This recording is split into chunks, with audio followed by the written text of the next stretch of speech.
තව ටික දවසක් යනකොට අවුරුදු 40ක් යන්නේ ඉස්සෙල්ලා සිංහලයෝ 45කට අඩු වෙනවා මේ රටේ.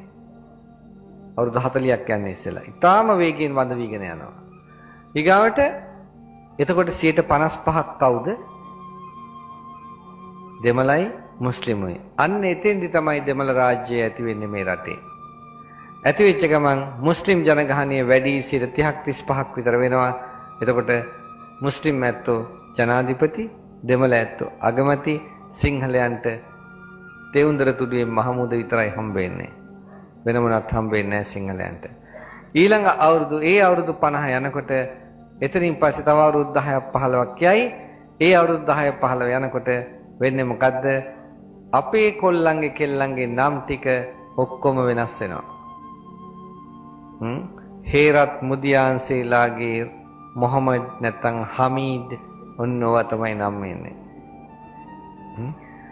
දැනුත් තියෙනවා. ඊපෙර දොස්තර මහත්මයා මට ඉඳන් කියනවා යාගාවට අවුල එක්කෙනෙක් නම හපුවම කරන රසී රණසිංහ කිව්වලු. මම මතල මොකක් කියලා. ඒකට කියලා පෙන්වලු. නෝනා පෙන්වල. මෙයා තමයි මම බැඳලා ඉන්නේ. මට කාර් එකක් හම්බුණා, හොඳ රස්සාවක් හම්බුණා. ඒකයි කිව්වලු. දොස්තර මහත්මයා කමන්නේ නැහැ රණසිංහවත් තියනවනේ කියලා බේත් දුන්නලු. ඉතින් ඔන්න ඕකයි අපේ අත කරන්නේ. විනාත්නේ. දැන් අනිත් අතට ඒ අවුරුදු 50 ගණනකදී ඊළඟ අවුරුදු 6 දී ඉවර වෙච්චාම මුස්ලිම් අගමැති එනවා. මේ අනිත් ක්‍රමය මේක වෙන. මුස්ලිම් අගමැති ආපු ගමන් එයා රටේම අගමැති. හැබැයි එයා යටතේ තමයි ජනාධිපති ඉන්නේ. මොකද රාජ්‍ය පාලනයේ අඩුව පුරවන්නේ එයා. එයා ගියොත් ආණ්ඩුව ඉවරයි. ඒක නිසා මොකද වෙන්නේ? ජනාධිපති එයාගේ යටතේ ඉන්නවා. ජනාධිපති නමින් විතරයි. මුස්ලිම් රටක් එයාට එතකොට. මුස්ලිම් රටේ කවදාවත් තැබෑරුම් තියෙන්න බෑ. එයාගේ එන ඊළඟ යෝජනාව තමයි තැබෑරුම් ටික ඔක්කොම වහන්න ඕනේ කියලා රටේ. ඔය සිංහයන්ට වැඩි කල් උඩ නැගලා ඉන්න හම්බ වෙන්නේ නෑ වංශේ කියාගෙන. මතක තියාගන්න. වංශේ කබල් ගාගෙන නගුට පස්සේ ගහගෙන වහින්න වෙනවා බිමට. බහැලා විරවගෙන ඉන්න වෙනවා සිංහයන්ට. හැබැයි එතකොට රටේ ආර්ථිකය බලන් ඉඳදී නගිනවා.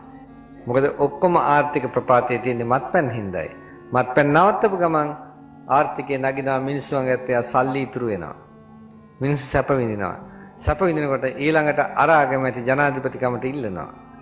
ඉල්ලපු ගමන් අපේ ගොන් සිංහලයෝ ටික ඔක්කොම ගහනවා කතර ටික යාට. ඇයි? අපේ ඇත්තන්ට කන්න දුන්න නම් වෙන මොකක්වත් ඕනේ නෑ. ගහනවා කතර ටික. ඒක තමයි ඒගොල්ලන්ටත් ඕන කරලා තියෙන්නේ. ඉවක් බවක් නෑ, අනාගතයක් හිතන්නේ නෑ.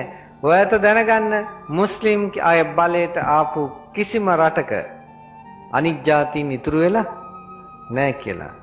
ඔක්කොම වඳ වෙලා යන තත්ත්වයට වැඩ හදනවා. නැත්තම් නම් හරි මාරු කරනවා. මැලේසියාව විතරයි පොඩ්ඩක් ඉතුරු වෙලා ඉන්නේ. මොකද මැලේසියාවේ චීන ඇත්ත පොඩ්ඩක් සූක්ෂමයි. ඒ ඇත්තෝ දක්ෂයි, ඒ ඇත්තෝ හම්බ කරනවා. චීනාවේ පෝසත්.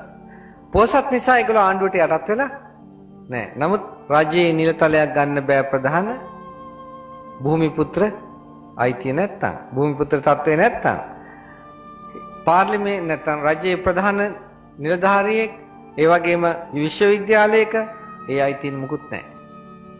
භූමිපුත්‍ර අයිතිය තියෙන්න ඕනේ. ඔයත් හිතන්නේ මේක ආපු ගමන් මෙහෙ එන්නේ නැහැ කියලාද භූමිපුත්‍ර මෙව්ව එක?